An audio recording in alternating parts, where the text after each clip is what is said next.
I am the one that runs from both the living and the dead. Hunted by scavengers. Haunted by those I could not protect. So I exist in this wasteland.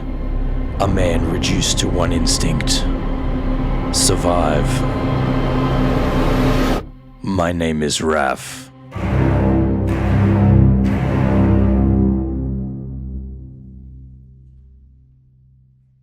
What is happening, everybody? I hope you've had a good... back in like 2005, something like that. I think my first podcast... It's Friday Junior. It's Friday Junior, it's podcast day, it's payday. And if you come out doing a like, doesn't matter how you feel about the situation. My name is Raph. We're always start the podcast because we just want to talk about it. We'll talk about music, we'll just share those stories and experience. This is my co-host, Kyle, aka The Beer Buddy. He is hailing you. This sort of weird era where they're sort of right in that post-grunge. Look, you're fighting the good fight in today's world. My war was fought 40 years ago, really. We are the two dudes who talk music, and we are here. Hey, I'm too quick on that air horn button, mate. How you doing? Yeah, that is amazing. I love every second of it, dude. Fantastic.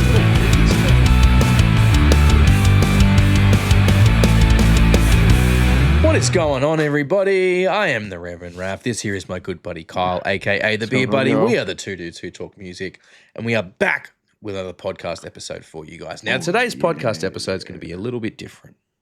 It's going to be a little bit different. Normally, we'll do a nice little intro, get our guests on, talk to the guests, go through a bunch of stuff. Today, we're going to be more of a recap episode. As you guys know, we not long ago went out to Silverton, New South Wales. If you don't know where Silverton is, it's not too far from Broken Hill. It's way, way out near the border between New South Wales and South Australia. So far out that it's actually on South Australian time. And we went out there to the Mad Max 2 compound that is out there to be a part of a very, very special event. It's called Metal to the Max. And 29, 30, whatever it ended up being, of Australia's best heavy metal bands out in the middle of the desert with a big encampment, the Mad Max 2 compound, just having a grand old time across a few days. 2 full days of metal bands was unreal. So we're going to be going over that. We're going to be talking about that today. We're going to be splicing in footage from our time out there. We're going to be putting little snippets of interviews with the different bands, that sort of thing. So if you normally listen to us on the podcast feed, this might be one that you want to hop over to watch on YouTube. Yeah. Just because there's going to be a lot more visual stuff going on than you might normally expect from one of our podcast episodes. Excuse me. So, with that in mind, Kyle, how was the weekend? Mate, it was an absolute blinder. I mean, look, aside obviously the pain in the arse drive and stuff like that, but yeah, I'll tell you what, fuck the journey. The destination was top notch, man. The journey was great, but oh my God. The journey was fun. And look, I got to give you a lot of props, man. Like, I know we did share the driving, but like you did a massive, massive portion of it. So I got to give you props for that, man. Like you absolutely powered through. You absolutely powered through, especially that first stretch on the first day. That first stretch was easy. It was the last part. That was the when it got like 4 o'clock in the morning. That's when it got sketchy. Yeah. So for those who want to sort of understand a little bit of this whole process, let's start at the beginning. So a number of months ago, it came to our attention, basically, this event. I believe it was Kyle, one of the bands that you were working with at Anton Amasia told me about it. Yep. Our good friends in Anton Amasia. Shout out to you guys. Y'all are amazing. And shout out to Cassie too. Cassie sent through some really special artwork for us, some modified versions of our usual logo that, so we put a Halloween one up this month and we used a special one for the thumbnail. That's the word I was looking for, the thumbnail on this particular episode. So yes, shout out to Cassie. You're amazing. Incredibly talented. Thank you so much for hooking us up with those. But yeah, so sorry, you go on. You heard about it from Anton Amasia. Yeah, and then I came running home and I told Raph about it straight away. And it turns out when Raph did a bit of his research with the endless amounts of knowledge and knowing everyone in the scene, found out who was running it, got in contact with them, and I guess the rest now is history. So we do have to give massive, massive props to Ash and Tomo and the whole crew over at Lead Heavy Promotions. You guys did an amazing job running the event, and I know that there was a lot of stuff going on behind the scenes, and the event nearly toppled over a few times, and you guys pushed through and made it actually still go off. So thank you guys for all of that work that you put in. It was an incredible time. But yeah, so Kyle told me about it, and I immediately was like, all right, let's find out what the go is. Because at the very least, we loved the idea of the event, and we wanted to interview a bunch of the bands in the lead up, but we didn't want to step on anyone's toes. Right. We didn't want to step on anyone's toes, so reached out to Ash and was like, hey, bro, this is who we are. This is what we do. We like the idea of the event. We would love to interview a bunch of the bands in the lead up to it to help promote it. Is that cool? Or do you have any specific agreements with anyone doing stuff already? And he's like, no, go nuts with it. If you want to interview the bands, that's fine. And if you want, I'll give you guys a couple of tickets and you can come out and attend the event and cover the event out here. So What a gift, immediately, Kyle and I were like, fucking, should we? We weren't even sure, like right off the bat, like we loved the idea of the event. We loved the idea of the event, but we knew it'd be a big undertaking to make it happen.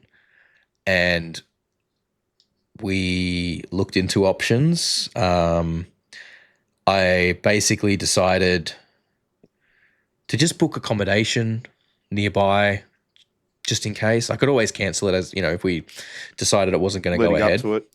As long as I sort of did it with a bit of notice, I could do it without any penalty. So, I reached out and I did that. And then we kind of started actually looking at the logistics of it. And I think this is a great lesson in something that I've heard a lot of people talk about, which is say yes and figure it out later.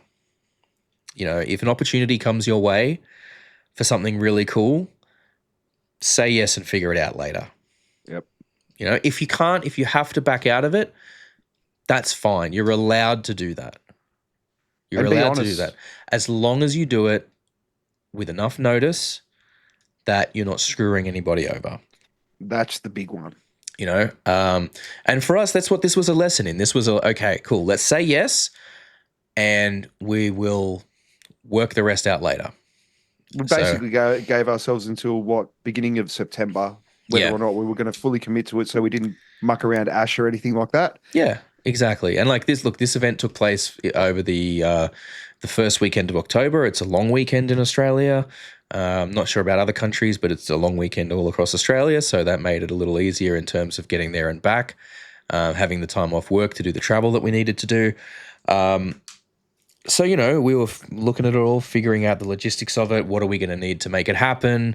Obviously, me and my, overthinking anxiety brain, I was like, okay, I'm going to bring like 5 different cameras and 6 different extension cords and a ton of extra cables for everything and all this extra shit. Like,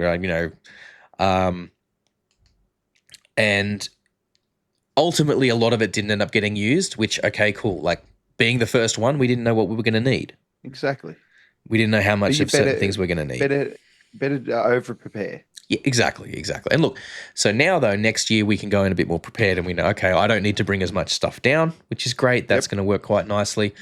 And Marquee's got to be built a bit stronger. Live and learn. Yes, the marquee definitely has to be built a little bit stronger because, rest in peace to the marquee. That's on the trash heap now. I will remember you.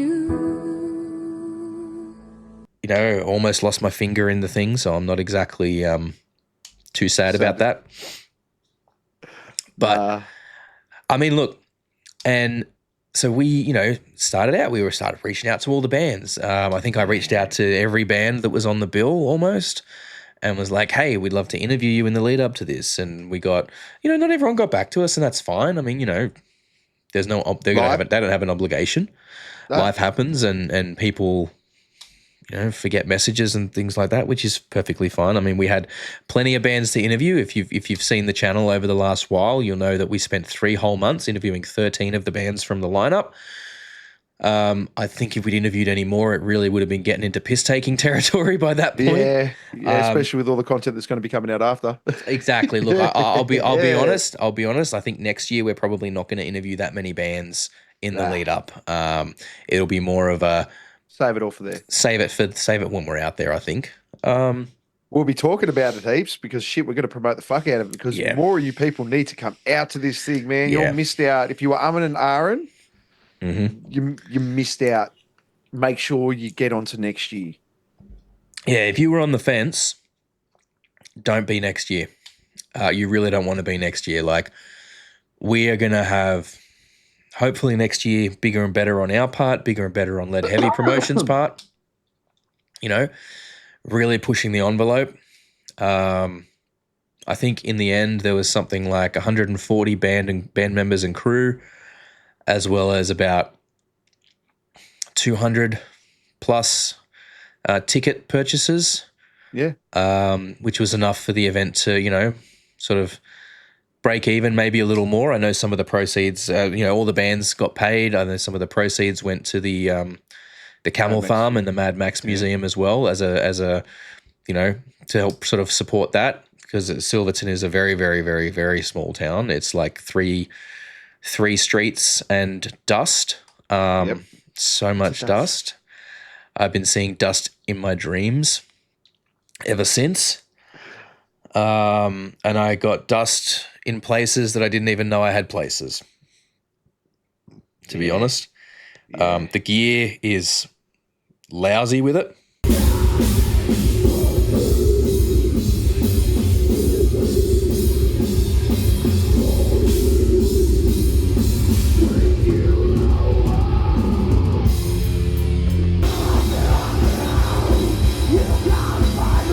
But it's just the price you pay.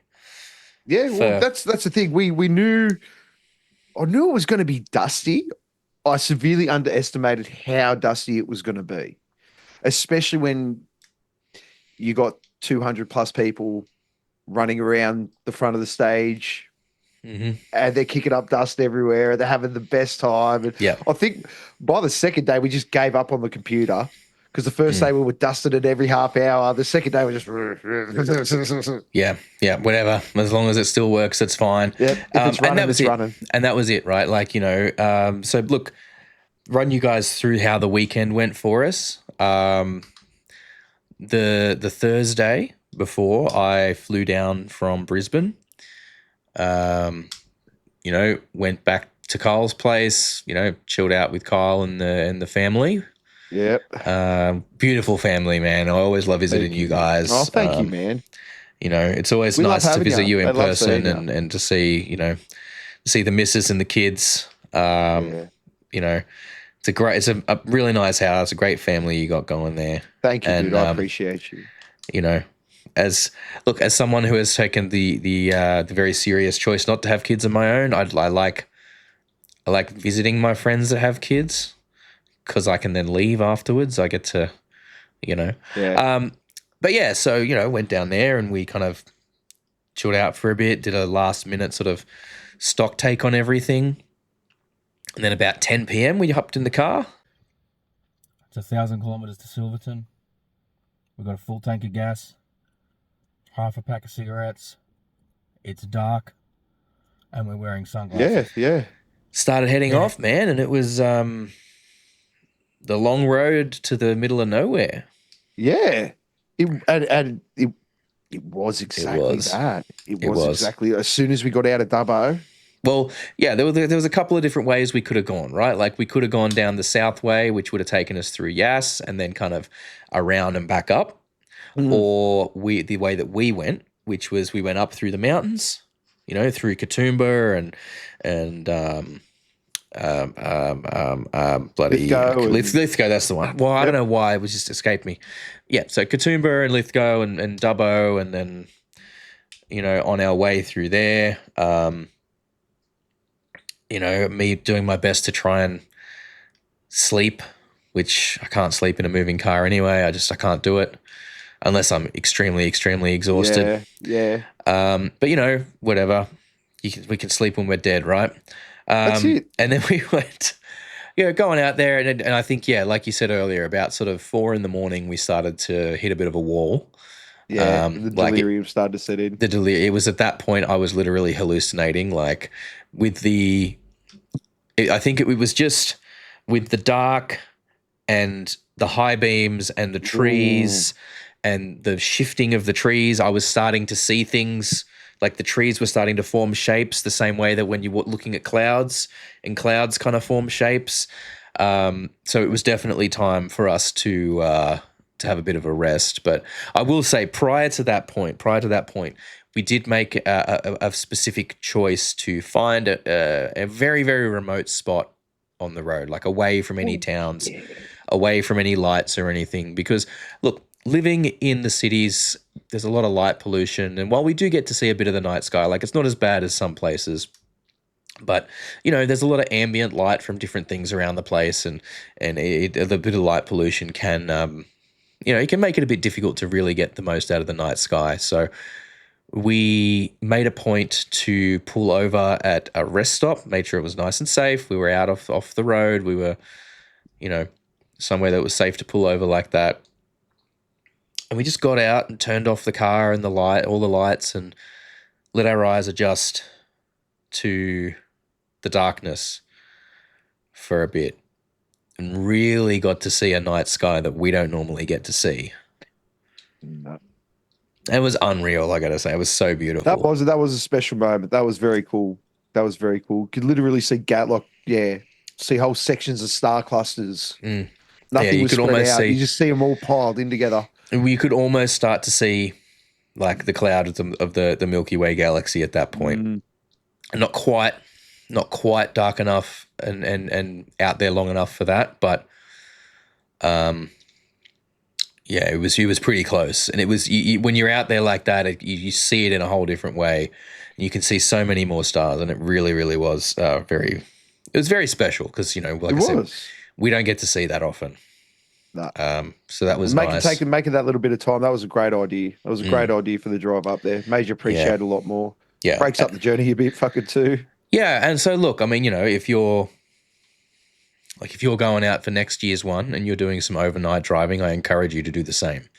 Yes. Find a quiet spot away from any lights, like far away from any lights. So not even anything coming over the horizon, and you're just out there and you get to see that. It's very, very special. Very special. Yeah. I would have taken a photo, but my phone wouldn't have been able to do it justice. Maybe I should. Maybe next time I'll set up a tripod and put like a long exposure or something. Yeah. To try and get it. We'll sit out there for an hour next time. Let it get a whole shift in. Something like that. Yeah. Maybe. But dude, yeah. It was nice. And then look, so sorry, go on. No, I was going to say that it was cool once we pulled over and then the sun coming up from behind us and watching it come up so far back. Do you know what I mean? Like, it was just... Because by that point we were out and it was straight roads. It was straight roads the whole way from there on, like long straight roads. I'm talking like for as far behind you as you could see and as far in front of you could see, it was all just one long straight road, which, you got to be careful when you're on those because it can be very deceptive. Anyway, kept on, and I think it, went through, and we got near Cobar and we saw the very, very concerning trees with bunches of like plushies tied to them, which you probably will have seen in some of the videos. We're going to put a thing up now. So we'll put a photo up or a little video up so you can see what we're talking about. But it was just like I went past one tree like that and I was like, that's odd. And then I saw a bunch more trees like that and I was like, no, I got to fucking, like slammed on the brakes. Did a U-turn. I've just fallen asleep in the car and then this guy's whipped the full U-turn. I thought, fuck, we're dead. Yeah, Kyle woke up thinking we're in a crash or some shit. And it's like that was trippy. And anyway, like then we stopped in Cobar for breakfast and we're asking the locals thinking there was going to be some cool story about it. And they're like, Oh, no, that's just some kids started doing it for fun.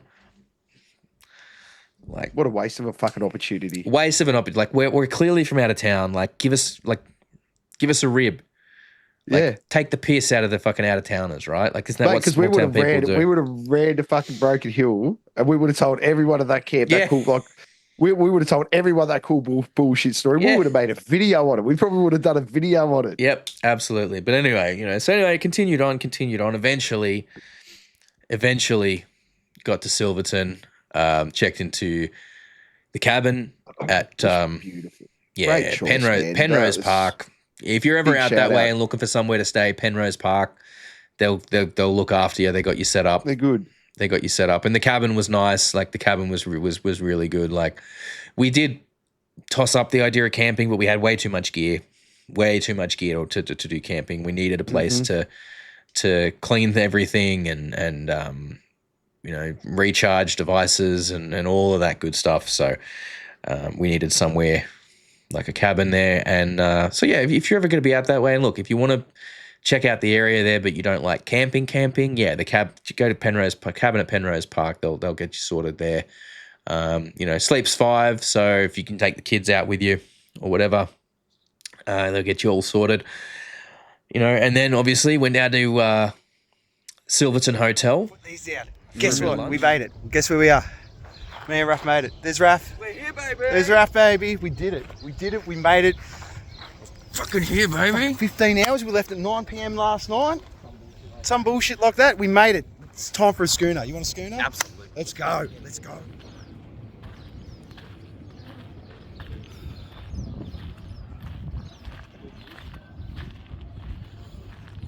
Right. A little bit excited. Just coming to the pub. Check this fucking place out. This place. Look at this.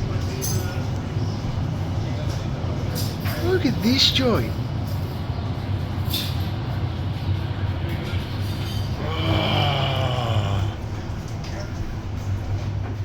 For a bit of lunch, which was What a sorely pub. needed at that point.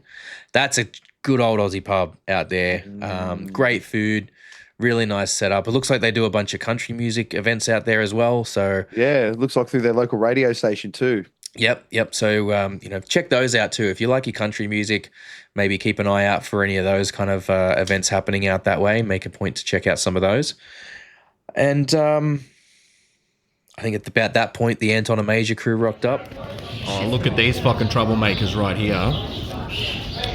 Who the fuck ordered this lot, eh? Fucking call the coppers. This lot's fucking gonna be rioting on the place soon. Shifty buggers that they are. Yeah. They all strolled into the Silverton. Mm-hmm. And, by that point, we were starting to meet people. We were starting to run into people that were attending the event as well.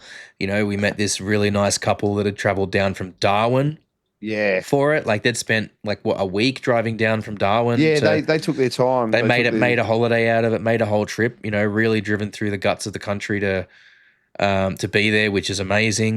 There was, I think, some couple of other people that came from far north Queensland to be there as well. So, this really was, people were traveling from all over for this thing, Yeah, big efforts were made. Cool yeah. stories too. Like, when the cool thing is hearing everyone else's stories of everyone's drive up. There was one consistency, Raph. Oh, one consistency, one thing that almost everyone mentioned. You just got to dodge all the goats, man. All the goats. The and, fucking goats, emus, bro. There were goats on the side of the road. Yeah, and the it was, goats are a bit scary. The goats on the side of the road. Goats. One with the showers. I saw a goat. They pay it. A lot of goats on the way. Yeah. Shitload of goats. Mate. the goats. I started. I nearly hit a couple of goats. A few goats. The goat apocalypse. The feral goat problem out there is really out of hand. Yeah. They were everywhere. Look, I was And- worried about wombats. I saw one. Yeah. We had one run in with a wombat that we almost we kind of had to quick swerve to avoid. He came straight out of the grass. He wasn't bothered. He didn't flinch at us at all. He was just like, oh, I'm crossing the road, guys. Like, get the fuck out the way. Yeah. But yeah, no.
But yeah, and then then it was showtime.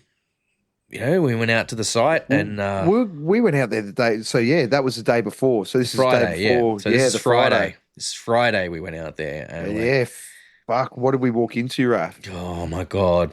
So we went out there. We went out there planning to spend a couple of hours getting our preliminary setup done so that we could come back the next day, do a little bit more setup in the next morning, and we'd be good, right? We arrive on site.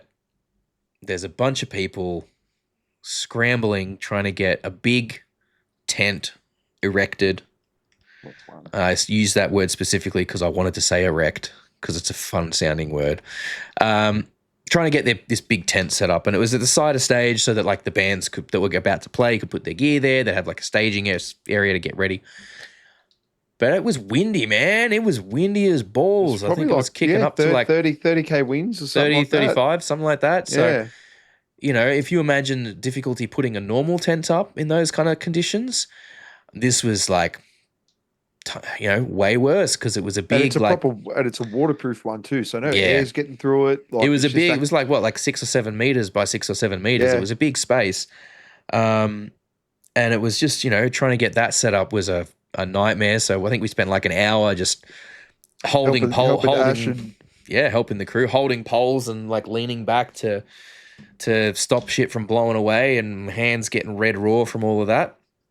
Eventually they got it tied down enough that we could go and do our thing while they tightened everything up for that. But we got ourselves set up a little bit on that first day, and we'll have some footage that's jumping up on the screen through all of this. So again, if you're listening to the audio only version, this is probably not very interesting, but if you want to head over to YouTube, there's much more visual elements to this particular one.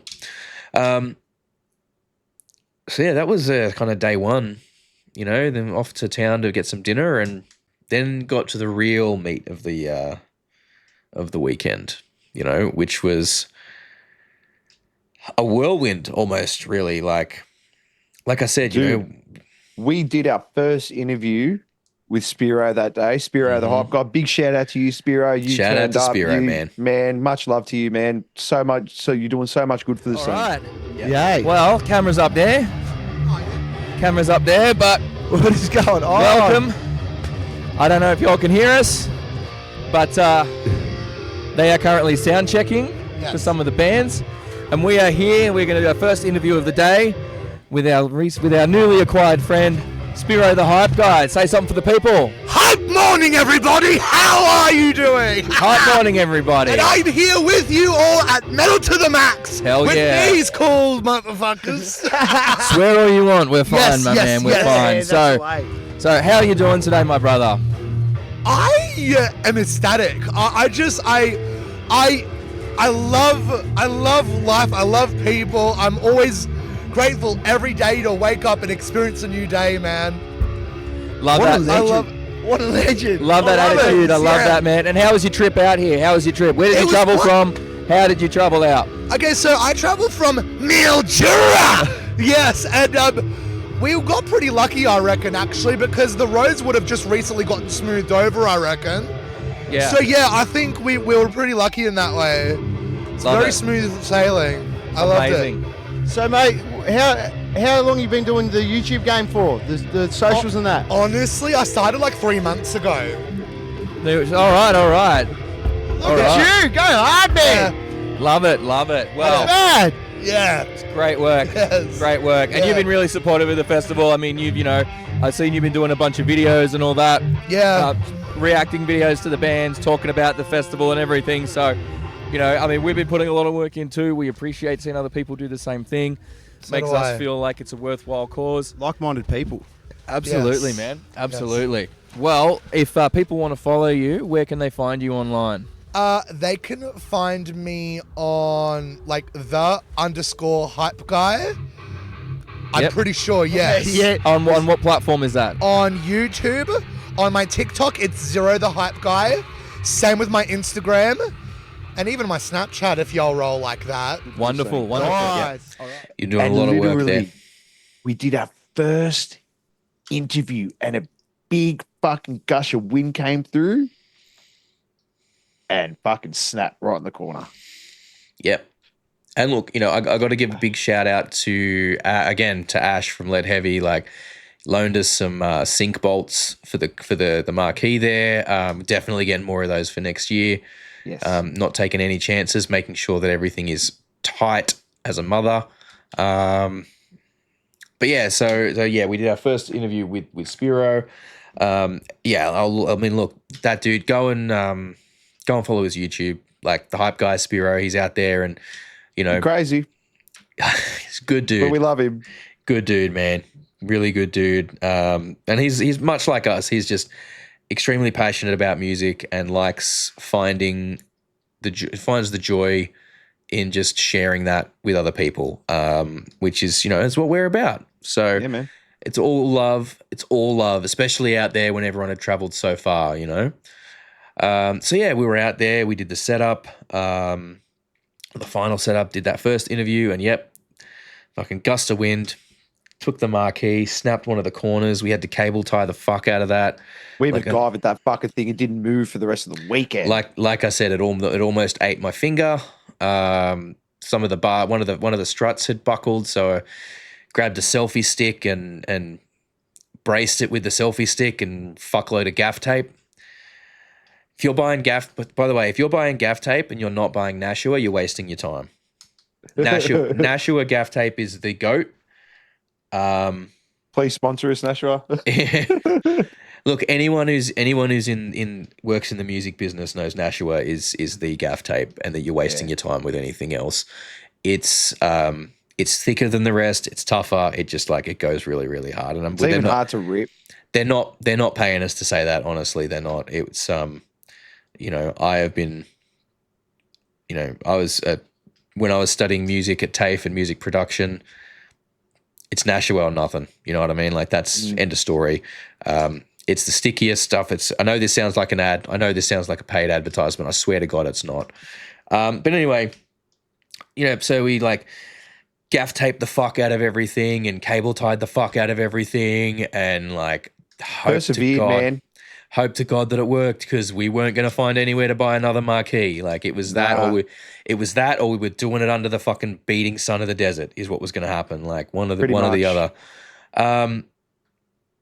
And yeah, I mean, from there, it was just a matter of bands started arriving, bands started playing, and shit really started to kick into gear. I think it was Pit Vipers opened.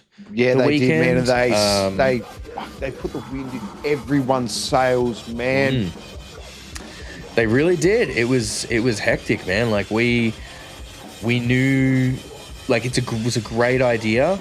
Great idea for and we mentioned that straight away from that first interview, because they were our first interview, weren't they? It's ironic that they were our first interview when they opened up the weekend. I think they might have been. Pretty sure they were. And if I researched me correctly. Yeah, so they were they got up there, and if you're having a festival in that sort of environment and you want to get people in the right mood to start off the day, covers band or tribute band of some kind, man, because great idea. You think about it. You're out at a show, bunch of bands, maybe there's bands you haven't seen before, and they bust out a cover, and everyone starts to get really into it, everyone starts paying attention. So it's a great way to get things started. And you're having your first couple of drinks, you're loosening up a bit, a couple of songs come on that get your ass moving a bit, you're banging your head already. Yep. They starting off on a good note. Yeah, it was basically at this point, people started coming out of their tents that they'd set up all around the site, because look, there was the main area that was the main area where the sound desk was, and the stages, and our tent, and the food truck, and all that stuff was kind of set up there. And then people just was camping around there and slowly spreading out from there. There's people over behind the windbreak that's done a whole big setup there. It went a fair way out looking at some of those drone shots. So yeah, like people were like, okay, cool. First bands are on. Yep, let's go and start checking it out. And people came in and started watching, and then we got into the first original band of the day, which is Dark Orion, which ironically I think was the last band that we interviewed just before the yeah, it was just before the stuff. And like those boys, they brought it. They really brought the energy. Like they got such a unique mix of sounds, kind of blending all together, which was really, really cool. And yeah, like I said, it was at this point I think we started to get some people coming over for interviews, which was awesome. Yep. And this is the thing, right? Like we had so much fun meeting everyone, chatting to everyone. Even the bands that we didn't get a chance to interview, you guys, every band played an incredible show. Every band just did a really, really good job. And if we didn't get to interview you, or even if we hadn't interviewed you in the lead up and we chatted on site, please reach out to us if you ever want to come on the podcast. We're more than happy to have you. We'd love to talk about whatever you've got going on and all the other cool stuff that's coming up, because it doesn't stop here. It doesn't stop here. There's all the bands that played on this thing have a lot of cool things happening. Orpheus Omega's just announced their next run of shows coming up. They got a little tour straight after. I'd love to see everyone busy. Yes, definitely.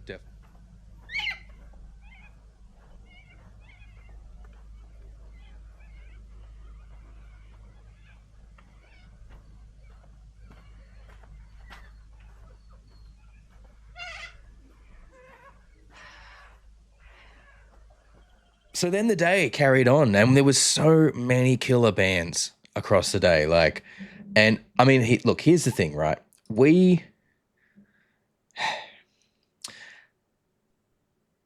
said on the podcast before that the reason that we do the podcast and the YouTube channel and everything is because, look, Kyle and I'd probably be having these conversations even if we weren't on camera.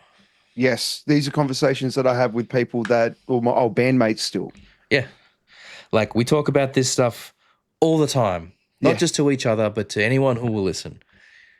We have a deep love for music that runs to the core of who we are. Yeah. And especially like metal and rock music, because that's just a lot of what we came up on. You know, it's a lot of we just happen to connect with a lot of that, but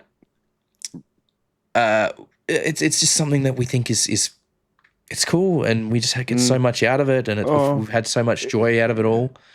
I know we spoke about this as well on the drive. It runs a bit deeper than that for both of us, because everything that we have in our lives, essentially, our friendships, our passions, our drive to keep doing what we're doing is because we fell in love with. We love music, but we fell in love with heavy metal music so much that it consumed every part of who we were. We ate, lived, breathed it, represented it. Didn't live. We were at one stage. I'm sure you were, Raph. We were one of those people that went, if it's not metal, it does not go through these. And we had a very childish attitude about it at times. You didn't. But you're right. You're right. Like we had this discussion on the drive back, actually, where I look at what my life is now and everything that I have in my life, and I can go, okay, well, my current partner, who is absolutely amazing, I have been with for, a bit over 2 years now. How did we meet? At a gig. I met her at a gig that my band was playing. And she was friends with another band that was on the bill, and we met and started talking. Why was I at that gig? Why was I at that gig in Brisbane? Because I moved up to Brisbane to house prices were better, but also because some of my best friends live up here. Shout out to Zach and Kayla. Why? How did I meet Zach and Kayla? I was in a band. I was in Acid Nymph with Zach. Yeah. How did I learn about Acid Nymph and meet them to even get into that band? I was in Tensions Arise.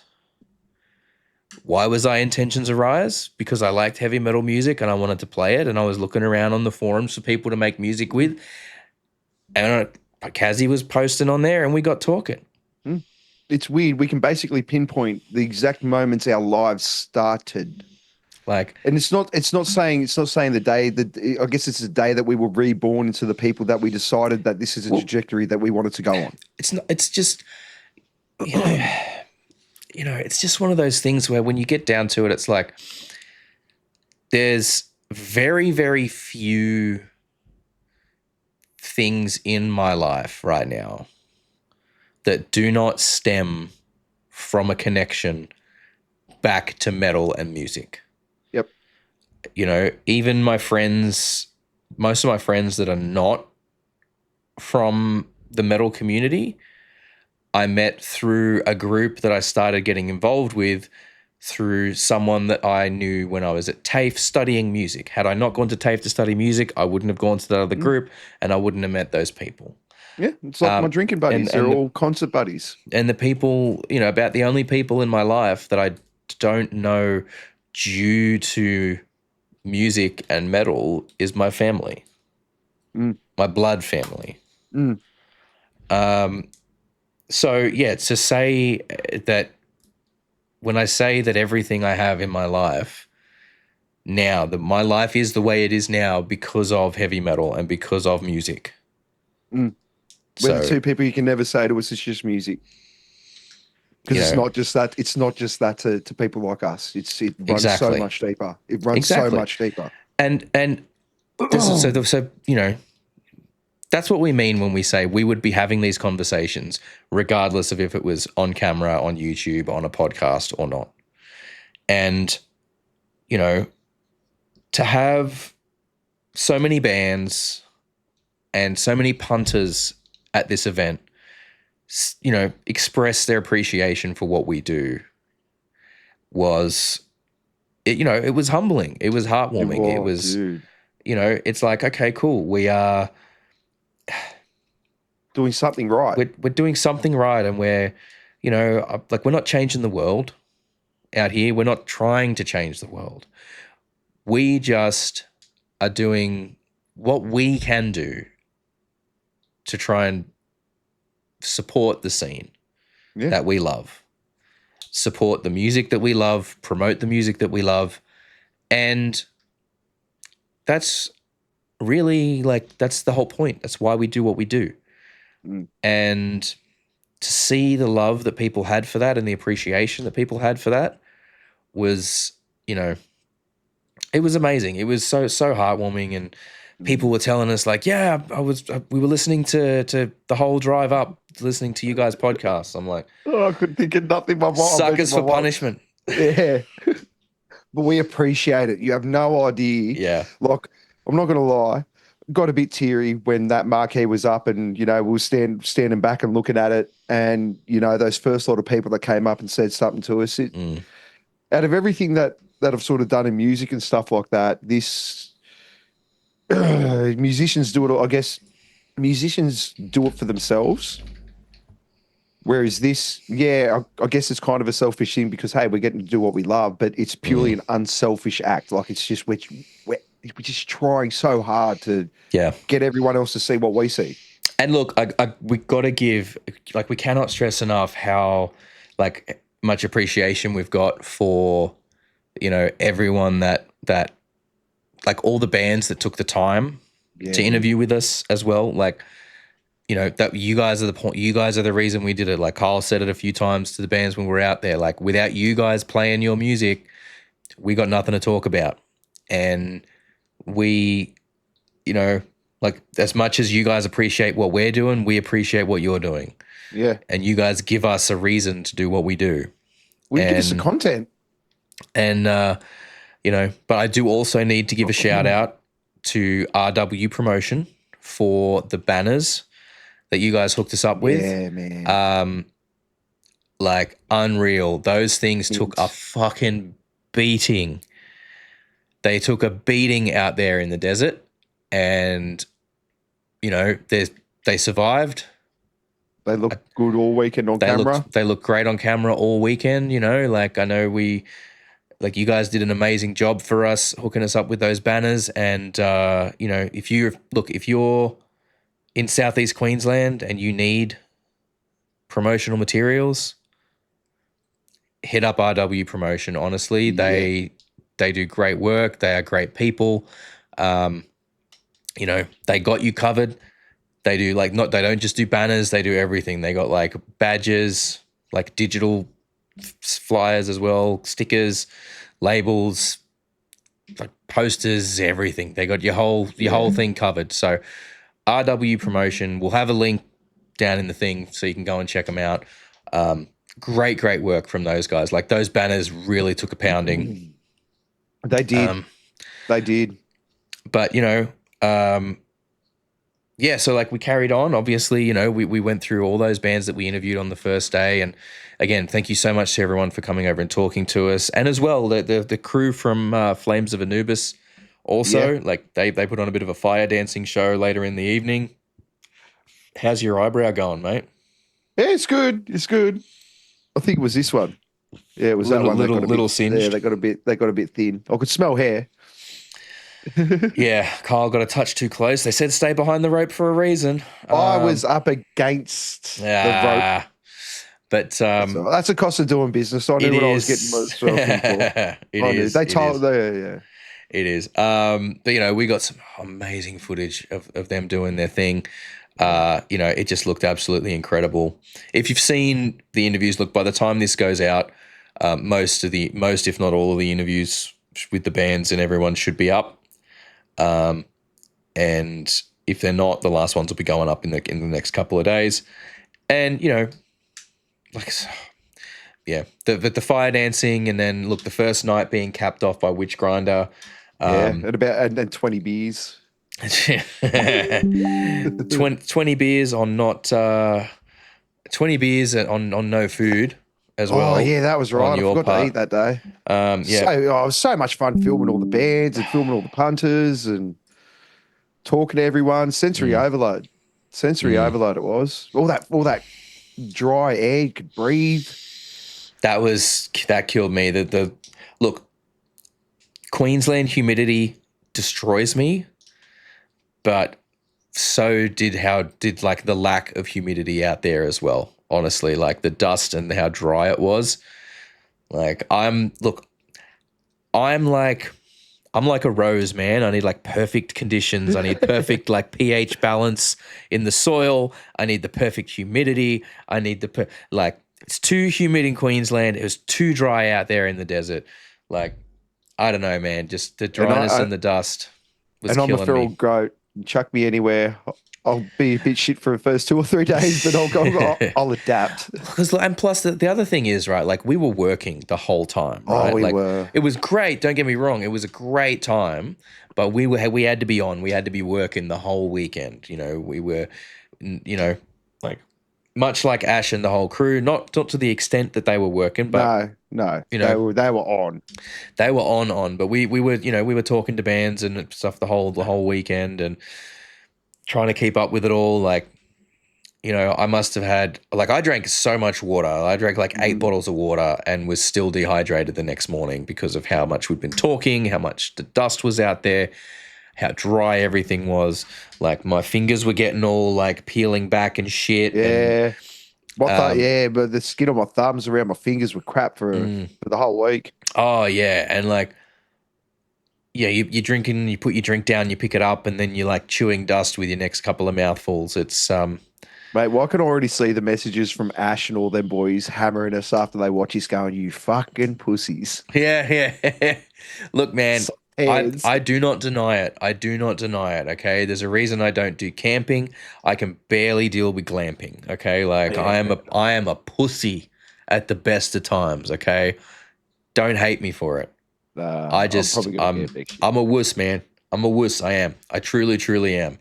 But yeah, man, like I said, Witch Grinder headlining that first day was unreal. Like they always bring it. They're such a good band. And, you know, just like the performance that those guys put on, They always give it 110%. I mean, I know Trav was a bit unwell through the day, so he kind of like, I guess hid in his tent to try and like stay out of the worst of the weather. And, you know, props to him, even though he was not well, he still put on an absolutely killer show. And the other thing I got to say as well, like the sound was immaculate, man. This crew that was running the sound for the event, it was crystal clear. Wherever you were on site, it sounded good. You know, whether you were camping halfway up the back or whether you were right by the stage, the sound was crisp. It was really clear. It was so well balanced. I don't think there was any feedback issues at all the whole day. If there was, it was like 1 second. It was very, very fixed minimal. up so quick. Yep. Like they were just on. Yep. That sound crew did such an incredible job. So shout out to those guys. That crew was amazing. And, you know, and so, yeah, they kind of wrapped up the first day. Got back, charged everything. Yep, went through back to the hotel through the army of spiders that had amassed their way out the front of the cabin. Yeah. And, you know, it's just assessing everything, charging everything, checking out some of the footage. And then we had to get some sleep because we needed to do it all again the next day. And the worst part was daylight savings started. So we lost an hour of sleep. You know, we lost an hour. We didn't get, you know, I don't think we got the full 8 hours, but. No, we didn't. But I'll tell you what, getting out there, having some brekkie, I was hungover as a dog for the first 2 or 3 cans, and then I'll just stop drinking after that, which was the best decision of the day. But, mate, getting a bit of brekkie in the guts, and having that nice... And Silverton Bakery, that bakery out there, oh, my God, man. That ham and cheese toasty and that meat pie was one of the best breakfasts I think I've ever had in my life. Like that meat... Yeah. If you're ever out near Silverton, you need to get out to that bakery because the pies are amazing. And then we got stuck into day 2 and it was like doing it all over again, really. I mean, we, you know, interviewing tons of bands, getting all the footage of all the incredible bands, you know, it was... We were much less mobile on day 2. I will admit that. We were probably a lot more sitting down on the bums. Yes. Yeah. We stayed at the tent a lot, at the marquee a lot more. Yeah. You know, the third day 1, the Saturday, we were out getting a lot of footage from all over the site, doing a bit of exploring, you know, put the phone on the gimbal there. You were running around with you had the drone out and about once the winds died down on the first day. But day 2, it was much more like, all right, we've got a lot of our B-roll stuff. We can just sit and just be there. Just get the energy ready for because when the night came around and the sun came down, everything kicked back up again. Well, that was it. I think the second day there wasn't as much cloud cover, so the sun was a lot more intense. Oh yeah. So really, through a lot of the day, a lot of people stayed at their tents, keeping in the protection. Was it the guys from Reva? Yeah, Those crazy motherfuckers running around with their shirts off on day 2. Running around with their shirts off on day 2. Like, I don't want to imagine how bad that sunburn was. Dehydrated on top of that too, because they were smashing the piss. Yeah, those boys are a special breed. A special breed. They were good too. They were and good lads. Really, really good lads. And yeah, so like, and starting off day 2, you had diversity hires, which that was really special. That was a group of girls from the local high school that had formed a band. So they're all in like grades 9 and 10, I think. Only their third ever gig, something like that. You know, second. And I think it was the first proper gig with one of the members. And yeah, like they got up there and they played some covers again to start the day, and that was just really, really cool for them and for everyone else. You know, like you can see the passion and the love that those kids have for music. And even though, like, look, some of the songs were a bit rough, but like they're still learning. They're early on in their musical journey, and that's going to happen. We were all there once upon a time. Like, you know, no one just picked up a guitar and started shredding, but they turned up, they got up on stage, and they put in a performance, which is absolutely respectable. And they what did they play? They played they played one of my favorite songs. I can't remember it now. It was an Arctic Monkeys song. Yeah. Yeah. I bet that you look good on the dance floor. Yeah, Is that's that what one? the song's called. I bet that you look good on the dance floor. Yeah. It's a very long name for a song. Yeah, yeah.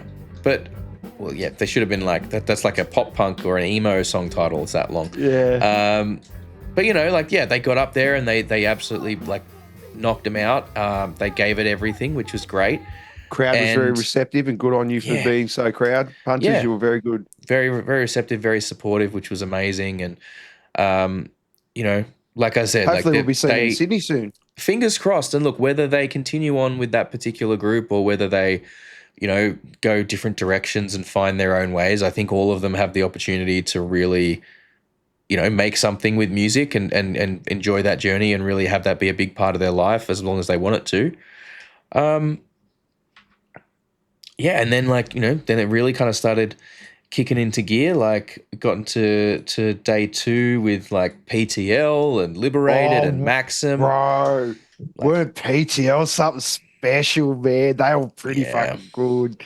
They were good. You know, I was really, really impressed with lads too. Liberated, to be honest with you. Like Liberated up there with almost a Living End kind of vibe from those guys. Bro, that singer lost his voice, the poor dude, and still got up there and they put on a show. That's the importance. That's the importance of hydrating. If you're going to be out there for something like this, you got to be careful before you perform. You really got to look after yourself, especially if you're a singer. Yeah, you got to look after this.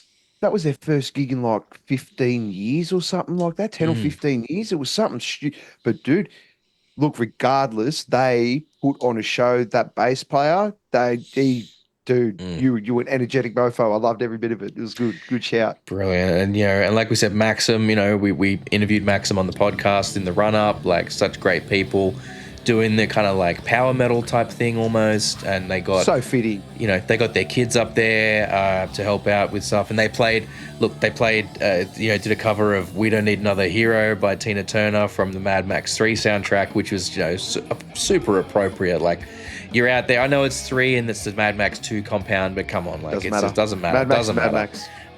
It's a whole dedication to like the Mad Max energy and franchise, which a lot of it was filmed out that way too, out in the back of New South Wales. So, you know, perfect song, perfect place. Crowd got right into that. Yeah, right. You know what? They got their kids up on stage. It was great. You know what I want to see someone do next year? Once the sun's gone down and everyone's kind of out in front of the stage, I want one of those bands that's playing around that time. Someone's got to bust out with a cover of The Voice by John Farnham. Oh man, you know that's gonna go crowd. I'm gonna go bonkers. Yeah, I think we'll all lose our minds if someone was to play that. Yeah, but that'd be a cool one. If you're playing next year, if you're watching this and you're been talking, because I know, here's the thing. I know it's only just happened, but the crew at Lead Heavy do not rest. I've seen the list. Oh yeah. I've seen the list of who he's trying to get for next year. Believe me when I say you won't want to miss it. But I know who you are, and I know some of you watch the podcast. Someone needs to play The Voice. Yep. And I don't care who it is. Okay. I don't care who it is. Someone needs to play The Voice. Yeah. But trust me, this is what I mean. Like, I've seen the list for next year of who Ash is trying to get. It's bigger and better in every single way. And that's nothing against the bands that played this year. You guys are amazing. It's a no repeats thing. He's trying not to go back to the same bands again. Oh, there's been one or two repeats on that list. When I say that next year is going to be even bigger and even better, believe me. Yeah. I've seen the list. All right. I know I have a rough idea of what next year is going to look like in terms of the lineup. Yeah, buy your tickets. When they go on sale, and look, I have a funny feeling this one's going to be the one where the pre-sale leading up to it. It's. But look, early bird tickets may even be out. Yeah, early bird tickets may even be out at the time of when this comes out. So if they are, we will have a link, and you go and buy them. Go and buy them. I'm like, seriously. You have no idea. You guys haven't. If you didn't go, you have no idea of how special this event was for everyone that was out there. Like, look at the footage, and you'll get like a 1% of what it was like. Yeah, because that's only our corner where we were, what we could get around. Yeah, look, it was. Look, it's unreal, and it's one of those things that I can't explain. Okay, the closest thing I can compare it to, right, is if you ever went away for like a camp on the school holidays, you know, like you go away for a camp during the school holidays, and you meet a bunch of amazing people, and you have tons of fun. And because it's a different environment, and you're kind of roughing it a little bit, and you're just hanging out with all these different people, all these new people, and it's just a crazy fun time. That's the closest thing I can compare it to. Yeah. But that doesn't even touch the sides. Okay? Imagine that, but it's all metalheads. There's all metal music all weekend. And you're an adult, so you can drink. And it's just a big, giant camping trip. Yeah. With a ton of heavy metal and just metalheads and just amazing people. And everyone looked out for each other. Yep. I don't think there was anyone causing any dramas. I think there was minimal incidents. Like, I think maybe on the Friday night someone broke their arm and had to go to hospital. If you do go next year, though, watch out for the site. Like, let me tell you, the site's a bit rough. There's lots of dips and divots and stuff. Get a headlamp and get a good torch. That's what I'll tell you. I think next year we've got to get the headlamps. But yeah, like going through dates, like Armored Earth as well, man. Oh my God. Oh, dude, I'll tell you what. So good seeing Dan again after so long. That was something special, man. He is a front man. He's a beast. He's just an absolute weapon. And he gets it. He gets it. He does. He's just the most unapologetic fucking beast ever. Like, I love the banter he puts on stage. It's so Aussie. Yep. It's just such a piss take. And it's just great. It's just everything I want to see in an Australian front person. For sure, man. Like, they bring it. They're all great dudes, and you know, yeah, Dan is like a great front man, and he's a cool dude too. Like, he's great to just chill out with, and you know, and look, he came around to the tent a bunch of times across the weekend. Dude. He was good to sit down and chat and hang up, and you know, he hopped on the stripper pole for a little bit during their set. He grabbed the disco ball helmet. How's the disco ball helmet looking, by the way? Is that, dude? It's fine. It's fine. It's coming next year. That's going to be couple of cracked panels and yeah, but that's okay. You know, like it's just war stories for it. It's just going to be the permanent thing now that I take out there, and I want more people to grab it and have fun with it. So yeah, maybe what we'll have to do is like hang it from the center of the tent and have a light on it, so that we always have a permanent disco ball effect in the tent. Yeah, that'd be cool. And you know what, man? Like, I've really got to give a serious shout out to Headstone Villains. Dude. Like, to be out in that kind of environment and do the face paint and the body paint and everything that they do, like, oh my God. And like, you can't even like properly shower to get it all off. And like, that's brave, you know. And they turned up, man. Yeah, they tore. They're ones to watch out. There are a couple of bands that you really need to start like. Yeah. You'll need to start paying attention to. Look, the Adelaide scene, man. A lot of these bands that played were from like Adelaide, like Mildura, Broken Hill type, you know, like an. The stuff's gone fire out there, man. There's so many killer bands like Sundowner. If you like your stoner stuff, if you like your stoner metal kind of vibes, get onto Sundowner, man. Like, brilliant stuff. Like, this killer show. Like, Those Left Behind. Like, there was a cricket game of cricket going on in the pit. Like, the pit opened up. And the guys from Suffer the Avenue, who had played the day before and absolutely ripped it up, by the way, They had some good cosplay going on there. They did. They did, man. He had his Wasteland cosplay and the old shoddy. Fake double barrel, yeah. But yeah, those boys, when those Left Behind were playing, those guys came down. They had like the esky with the wickets on it and some little blow up balls, and they were playing a bit of cricket, which is real fun. And the crowd was like throwing the ball back in and everything. Yeah, they were getting into it. And look, it's all about the fun, right? It's all about just having a good old time.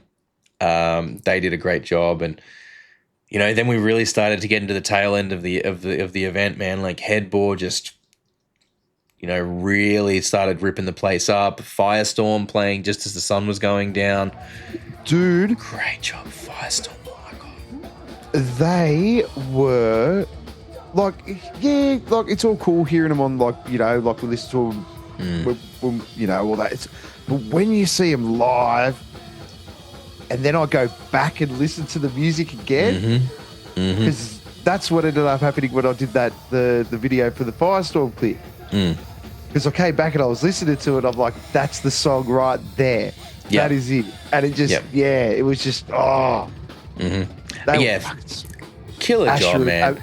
And like, look, for Ash, well deserved for Ash. Like, this was almost a break for Ash, right? Like, because he's the whole weekend putting fires out, metaphorically, sorting out the toilet situation, because like that was a literal mess at one point. Trying to sort that out, and he got it sorted. And then for him getting up on stage and playing a set on drums would almost have been a break, But those guys absolutely killed it. Like, and obviously, like, I think, I wouldn't be surprised if they're back next year. Like, he's running the event, he deserves to play it if he wants to. 100%. Like, 100%. And look, and then really getting into the tail end of stuff, man. Like, Evocatus did a great job bringing like the kind of Viking vibes to their stuff. Their outfits of almost, not quite post-apocalyptic, but it was very appropriate to have some nice sort of cool, like, medieval Viking kind of outfits going on. And then it was pretty cool. And then obviously like our boys in Flaming Wreckage, who we knew were going to do a great job. We knew they were going to do a great job. They got up there and they owned that stage. They always do. They've been around so long for a reason. And if you're not listening to Flaming Wreckage, you're wasting you're wasting your time. Like, if you like metal, go and give them a listen, because they just nailed every aspect of it, and like so much love to those guys. Like, they did a great job. And then of course, Stay 2 headlined by who else but Darker Half. The power. Unfortunately, we didn't stay for the finale because we had to dip out and get ready for the massive drive back the next day. Yeah, like we caught probably the first half of their set, but yeah, like unfortunately, as we said, we were there for work, we weren't there for pleasure, and we did have to like start packing things up and start, getting the car ready and everything, because the next morning we had a hell of a drive and we had to make sure we were as ready to go as we could, Dude, the power that comes out of Darker Half, the energy. They are where they are for a reason. Oh, 100%, 100%. And those guys do such a killer job every time they get on stage. It's incredible to watch them do their thing and to see how far they've come to. Like, because those, Western Sydney boys like us, and they're out there representing Australia on the global stage, and then they're also doing, they're also cool enough to come and play an event like this, which is, look, every band that played on this is going down as like the first Metal to the Max. I have no doubt that this is going to get bigger and better. I have no doubt next year it's going to sell way more tickets. Oh, dude, if people can't get their heads around what we're showing them and can't get it, then just don't. But just please. And look, the thing is, yes, it's a long way. Fucking oath. It's a long way to go. No one's denying that. No one is denying how much of a trek it is. And I get it. Not everyone's going to be able to take the time. Yeah. You know, and that's fine. That is completely fair. But if you were on the fence and you were like, oh, yeah, maybe, but it's a long drive, do not let the drive stop you. Do not let the journey stop you. The journey is half the fun of this whole thing. You know, you get out there and then it means so much more because of the journey you've had to take to get there. Prepare yourself. Believe me, you want to prepare yourself because it is a lot of work. Yeah.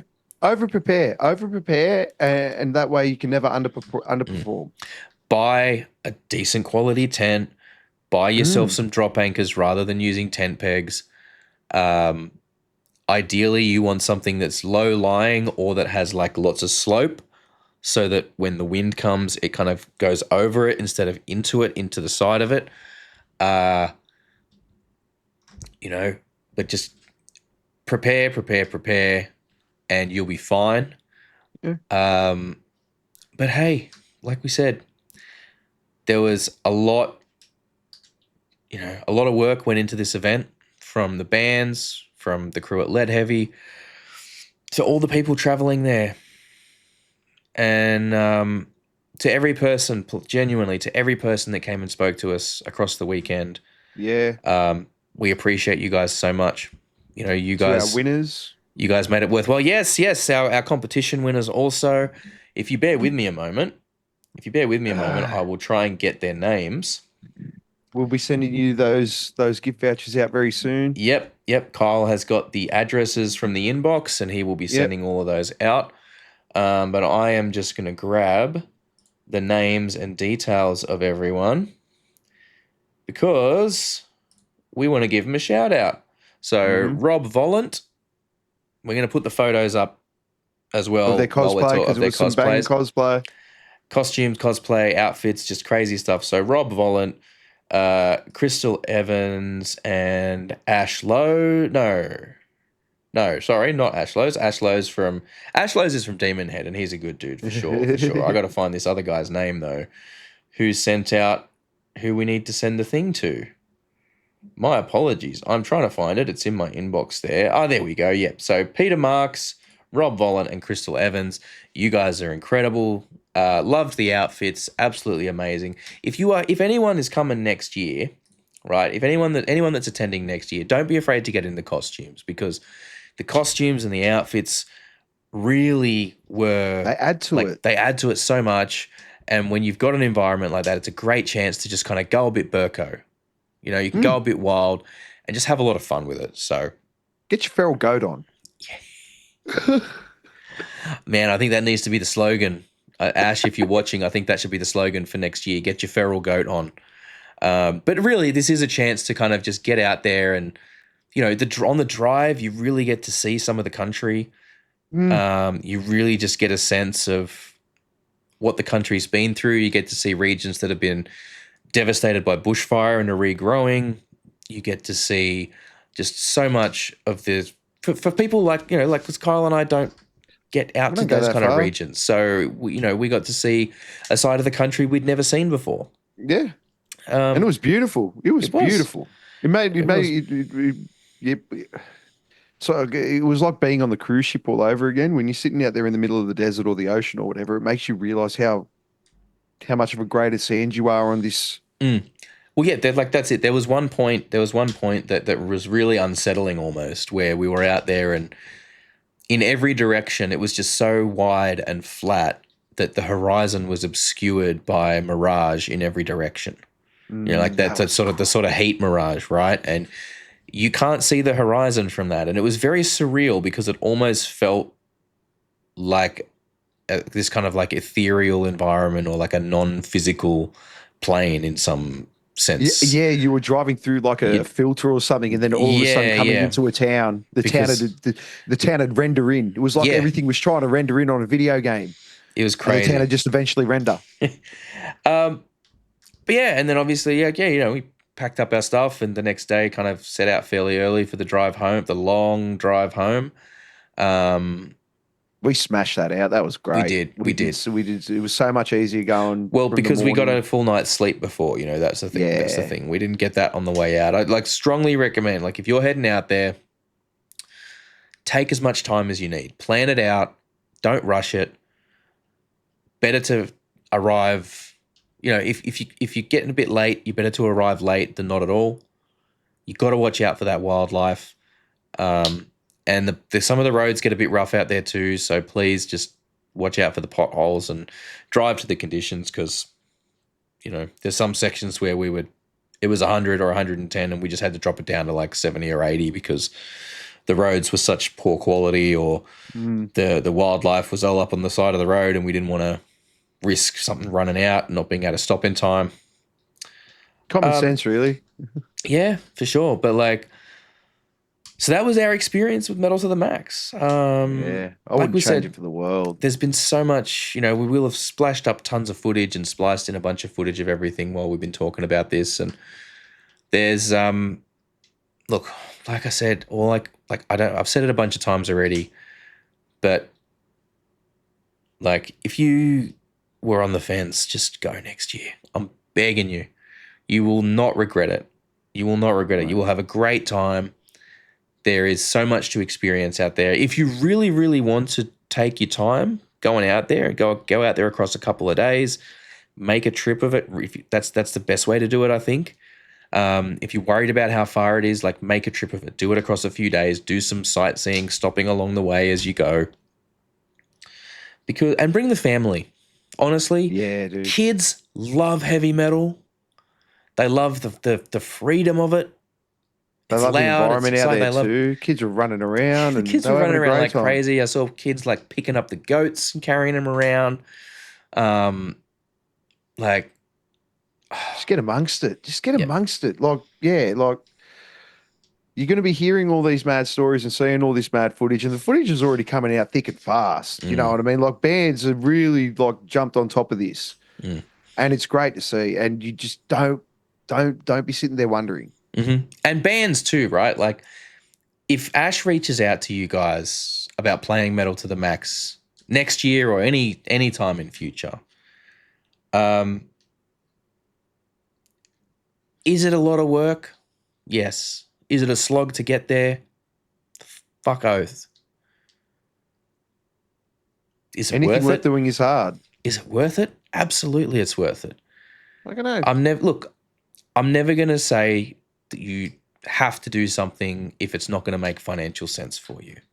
I understand that bands, you can't just do things for free. I get that. Ash made sure all the bands got some sort of pay. I don't know how much it was, but I don't think it would have been enough to cover all the costs of getting out there, but that's not the point.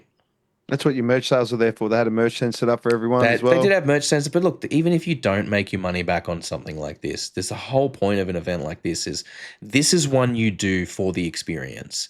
And I am as big of an advocate as you will find for not doing something for the exposure, for making sure that to try and make sure that you get paid enough to make it worth your time. This event is probably one of the very, very rare exceptions, I'll say, where it doesn't matter what you're going to get paid. I'll agree with you on that. Doesn't matter what you're going to get paid, right? An event like this creates new fans because the fans took a long trip to get out there. So they know that you took a long trip to get out there, and they appreciate that. And they're going to give you the time of day, and they're going to give you a red hot go. And if you go out there and put on a killer show, you will have new fans that will follow you for the rest of your career. Mm-hmm. And not just that, the networking capabilities. You're meeting bands from other states. You can make new friends. Not just that, if you make a good impression, Leadhead, we promote, they might be able to steer you in the right direction, and you might meet other people there. You might meet your next photographer there. Things like this are a big can of possibilities further. This is one of the things that is really about the experience, both for yourself and for the fans. And, if you can do this, you can do any show. Yeah. If you can make the effort to do this and you do this, any other show you do after this will seem like a fucking dream. Exactly. You prepare properly and it'll be great. So look, we've been going on about this for a little while now. as we we've could said, go you on know, fucking so much we more. could keep talking about this for ages, and we probably will. We probably will keep talking about it for a long time to come. But like we said, if you've listened to the audio version of this podcast, I strongly encourage you to check out the YouTube version, because there will be a lot more to gain out of the YouTube version of this podcast. Once again, you know, massive shout out to Ash and Tomo, Yeah, dude. and the whole Let Heavy crew. Yeah. You guys did an amazing job putting this event on, making it happen. And I cannot wait to see what you guys do next year and going forward into years to come. I have no doubt that you'll grow the event, and it'll just go on to bigger and better things. Man, thank you for giving these two middle-aged fucking blokes a shot at doing this as well. Man, we can't appreciate it enough. Like, getting out there and actually having a go. To anyone, you can do it. You can do it. To anyone that's ever thought about doing it, you can do it. If we can do it, you can fucking do it. Get out there and do it. And the other thing that I'll say too, if you are in the scene and you've got this crazy idea for a gig that you want to put on, this is evidence that you can do it.